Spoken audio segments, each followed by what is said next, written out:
요한복음은 처음 복음을 듣고 신앙생활을 시작하는 사람들에게 가장 많이 추천하는 책 중 하나라고 할 수 있습니다. 그러나 동시에 가장 훌륭한 신학자들도 어렵다고 하는 매우 깊고 심오한 책이기도 합니다. 어떤 학자는 요한복음에 대해 아기들이 들어가서 물장난 칠 수 있을 정도로 얕으면서도 코끼리가 들어가 수영할 수 있을 정도로 깊다라고 표현했습니다. 종교개혁자 마틴 루터는 요한복음은 독특하고 부드러우면서도 순전한 최상의 복음서다. 어떤 폭군이 성경을 다 없애는 데 성공한다고 하더라도 로마서와 요한복음 두 권이 남아있다면 기독교는 살아남을 것이다 라고 말했습니다. 각 복음서는 이렇게 시작합니다. 마태복음 1장 1절 아브라함과 다윗의 자손 예수 그리스도의 계보라. 마가복음 1장 1절 하나님의 아들 예수 그리스도의 복음의 시작이라. 누가복음 1장 1절 우리 중에 이루어진 사실에 대하여. 요한복음은 공관복음에 해당하지 않고 주로 제4복음서라고 부릅니다. 공관복음에 모두 나와 있는 내용 중에 요한복음에 나오지 않는 사건과 이야기들이 많이 있고 요한복음에만 독특하게 나오는 이야기들도 많이 있기 때문입니다. 무엇보다 공관복음이라고 일컬어지는 마태, 마가, 누가복음이 사건 위주로 기록되었다면 요한복음은 의미 위주로 기록되어 있다고 할 수 있습니다. 마태복음은 주로 유대인들을 대상으로 쓰여진 복음서이기 때문에 유대인들의 조상인 아브라함과 다윗을 통하여 주님이 오셨다는 사실, 주님께서 바로 예언의 성취였다는 사실을 강조하기 위해 족보로 시작하고 있습니다.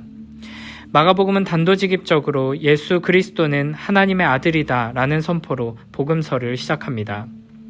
누가복음은 이방인인 데오빌로에게 예수 그리스도에 대한 진리를 확증하기 위해 쓰여졌습니다. 이런 공관복음들의 시작과 비교해보면 요한복음의 시작은 매우 장엄합니다. 태초에 말씀이 계시니라.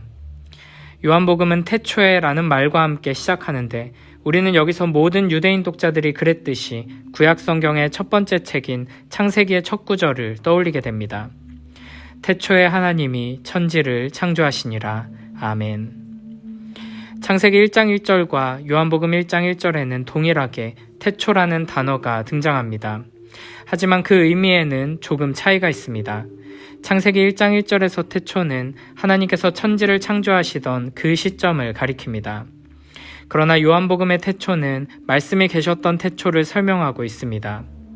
이어지는 14절을 통해 우리는 그 말씀이 바로 예수 그리스도를 가리키는 것임을 알 수 있습니다. 그러니까 요한복음 1장 1절의 태초는 천지를 창조하시기 전에 하나님이 계셨던 영원 전의 때를 가리키는 말인 것입니다. 즉 요한복음의 태초가 창세기의 태초보다 먼저인 것입니다. 요한복음 17장 5절과 24절에 창세 전이라는 이 표현이 1장 1절에서의 태초가 어느 때를 말하는지를 잘 설명해 줍니다. 요한복음의 태초는 창조 사건이 일어나기 이전, 성삼위 하나님께서 천지를 창조하시기 전 시점인 것입니다. 창세기 1장 1절을 읽는 많은 사람들이 하나님께서는 천지를 창조하시기 이전에 무엇 하셨는지, 천지 창조 이전에는 무엇이 있었는지를 질문합니다. 이 질문에 대한 답이 바로 요한복음 1장 1절에 있습니다. 하나님께서 천지를 창조하시기 이전 태초에 말씀이 하나님과 함께 계셨습니다. 하나님께서 홀로 외롭게 계셨던 것이 아니라 말씀이신 하나님 그리스도와 함께 계셨다는 것입니다. 태초 이전에 하나님께서는 삼위 하나님 간에 영원하고 아름답고 풍성하고 충만한 사랑의 교제 가운데 계셨습니다. 그러므로 여호와 하나님의 창조는 이방의 신들, 특히 고대의 신화 속에 등장하는 신들과 같이 무언가 부족한 것을 채우기 위한 창조, 자신의 고생을 덜어줄 노예를 만들기 위한 불완전한 창조가 아니라 삼위 하나님의 영원하고 완전한 사랑에서 시작된 창조인 것입니다. 요한복음은 1세기 말에 사도 요한에 의해 기록되었습니다. 요한복음은 유대교적 배경, 구약의 배경을 가지고 있는 복음을 헬라적 사고를 가지고 있는 사람들에게 전하기 위해 기록된 책이라고 할 수 있습니다.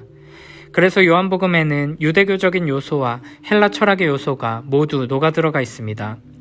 초대교회가 주로 속해 있던 사회는 헬라 문화와 철학을 배경으로 하고 있으며 초대교회는 헬라 문화와 철학 안에 있는 사람들에게 복음을 선포해야 하는 사명을 가지고 있었습니다. 또한 헬라 문화와 철학, 그 세계관은 복음을 위협하는 가장 큰 위협이기도 했습니다.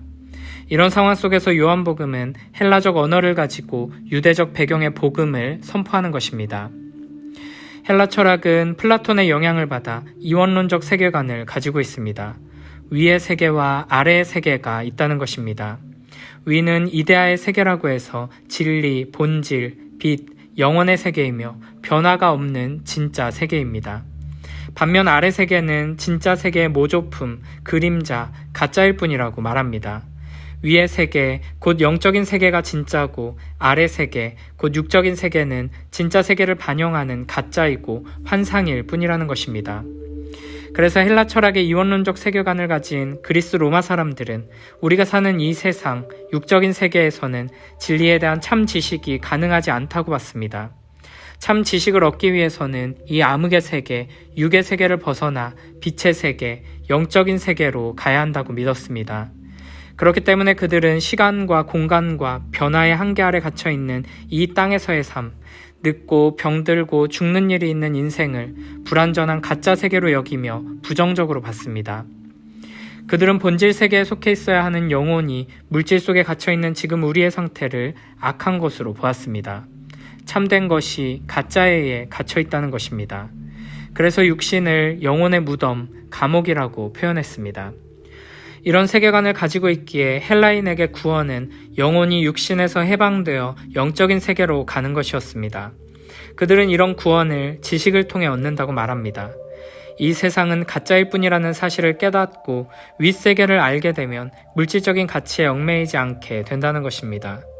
진정한 가치를 가진 윗세상, 이데아를 바라보며 추구할 수 있게 하는 지식, 이것이 인간을 참으로 자유롭게 해준다고 말합니다.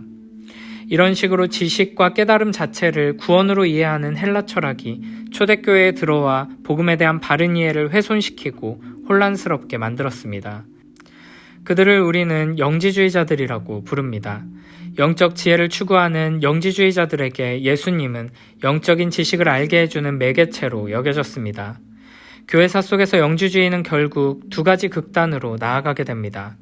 육체는 악한 것이니까 몸을 괴롭히고 때려야 영이 맑아진다고 생각하는 사람들, 금욕주의자들입니다. 이런 사람들은 몸을 죽이고 영은 살려야 한다고 주장하며 죽을 때까지 금식하고 자갈밭을 무릎으로 기어가고 자기 몸에 채찍질하며 고행을 일삼았습니다. 반대로 이 몸은 어차피 죽으면 벗어버릴 의미 없고 무가치한 것이고 오직 영적인 지식만 있으면 구원을 얻는 것이라고 믿는 사람들은 오히려 극단적인 쾌락주의로 빠지게 되었습니다. 이런 헬라 철학의 세계관과 영향력 속에서 요한복음은 참된 복음이 무엇인지, 구원이 무엇인지에 대해 말합니다. 요한복음 20장 31절을 보면 요한복음을 기록한 목적에 대해 이렇게 말씀하십니다. 오직 이것을 기록함은 너희로 예수께서 하나님의 아들 그리스도이심을 믿게 하려 하며 또 너희로 믿고 그 이름을 힘입어 생명을 얻게 하려 함이니라. 아멘. 요한복음이 이야기하는 구원은 깨달음을 통해 얻는 것이 아니라 진리이신 예수 그리스도를 알고 만나고 사귐으로 가능케 되는 것입니다. 요한복음은 말씀이 세상으로 왔다고 선포하며 시작합니다. 헬라 사람들이 생각하는 참된 세상, 위의 세계가 아래 세계로 침투해 들어와서 지식, 생명, 영혼과 같은 것들이 우리가 사는 이곳에서 가능하게 되었다는 것입니다. 예수 그리스도로 말미암아 이 모든 것들이 열리게 되었다는 것입니다. 이것은 이원론적인 세계관을 완전히 뒤집어버리는 이야기입니다.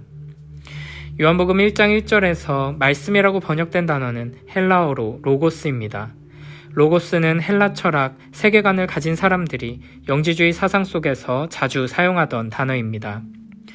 헬라 철학자들은 이성의 원리 또는 우주 내에 내재되어 있는 질서, 물질적인 세계에 형식을 부여하는 어떤 것, 그리고 사람 속에 있는 합리적인 영혼을 구성하는 원리 등을 지시할 때 로고스라는 용어를 사용했습니다. 요한복음의 주요 독자들은 헬라 세계에 살고 있는 유대인들과 이방인들이었습니다. 따라서 저자는 당연히 헬라 사상에 익숙한 사람들을 위한 용어를 사용해서 복음을 설명하고 있는 것입니다. 결국 요한이 말하고자 하는 것은 예수님의 오심이 세상의 재창조를 가능하게 한다는 사실인데 그것을 헬라 세계에 익숙한 로고스라는 용어를 사용하여 설명하는 것입니다.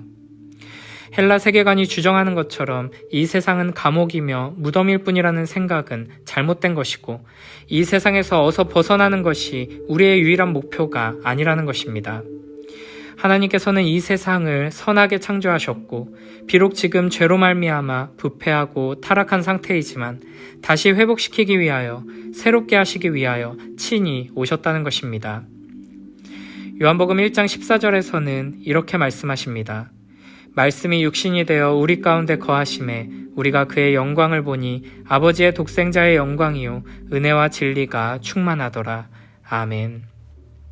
이 부분을 메시지 성경 번역으로 읽으면 말씀이 살과 피가 되어 우리가 사는 곳에 오셨다. 말씀이신 주님께서 살과 피가 되어 우리 이웃으로 오셨다고 표현합니다.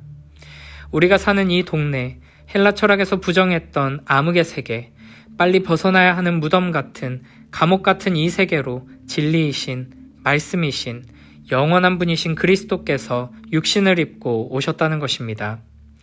헬라 이원론에서는 육신을 부정하고 이 세상을 부정하지만 성경의 가르침은 그렇지 않습니다. 주님께서는 우리에게 이 세상의 모든 욕심에서 해탈하고 오직 영적인 것에만 힘써야 한다고 말씀하시는 것이 아니라 배고픈 너희를 먹여주고 아픈 너희를 싸매주기 위해 내가 왔다고 말씀하십니다. 태초에 하나님이 천지를 창조하셨다라는 선언으로 시작되는 창세기의 말씀이 당시 고대 근동 세계관에서 생각하던 창조에 대한 생각, 신이 인간을 노예로 부리기 위해 자기 일을 대신할 일꾼이 필요해서 창조를 했다는 그 세계관을 깨트린 것처럼 요한복음 1장 1절의 말씀은 헬라 철학, 1세기 당시 그리스 로마의 세계관을 깨트리며 선포되고 있습니다.